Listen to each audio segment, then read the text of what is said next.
পাকিস্তানকে বাংলা ওয়াশ করেই সাকিব আল হাসানকে বুকে জড়িয়ে নিলেন মুশফিকুর রহিম।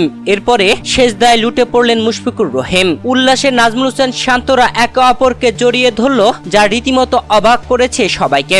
দর্শক, পাকিস্তানের বিপক্ষে ঐতিহাসিক সিরিজ জিতল বাংলাদেশ। পাকিস্তান বনাম বাংলাদেশের মধ্যকার 2 ম্যাচের টেস্ট সিরিজের প্রথম ম্যাচে বাংলাদেশ 10 উইকেটে জয় তুলে নিয়েছিল, আর আজ দ্বিতীয় টেস্ট ম্যাচেও দারুণভাবে 6 উইকেটের জয় তুলে নিয়েছে বাংলাদেশ। যেখানে পাকিস্তান এই ম্যাচে প্রথম ইনিংসে 274 রান করেছিল, এরপরে বাংলাদেশ 262 রান করে। পরের ইনিংসে পাকিস্তানকে 172 রানে অল আউট করে দেয় বাংলাদেশ, যেখানে বাংলাদেশের সামনে টার্গেট হয় 185 রান। আর সেই রানের টার্গেটে ব্যাট করতে নেমে বাংলাদেশ দুর্দান্তভাবে 4 উইকেট হারিয়ে জিতে নিয়েছে।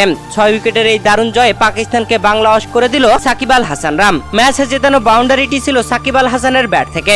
এরপরে মুশফিকুর রহিম দৌড়ে গিয়ে জড়িয়ে ধরেন সাকিব আল হাসানকে। মুশফিকুর রহিম সেজদায় লুটে পড়েছিলেন এমন এক ঐতিহাসিক সিরিজ জয় পাওয়ার জন্য। সৃষ্টিকর্তাকে স্মরণে মাঠে সেজদা দেন মুশফিকুর রহিম। এছাড়া ডাগ আউটে থাকা বাংলাদেশি খেলোয়াড়রা উল্লাসে মেতেছিল রীতিমতো। দর্শক, পাকিস্তানের বিপক্ষে এমন ঐতিহাসিক সিরিজ জয় আপনার কাছে কেমন লেগেছে জানাবেন ভিডিওর কমেন্ট বক্সে।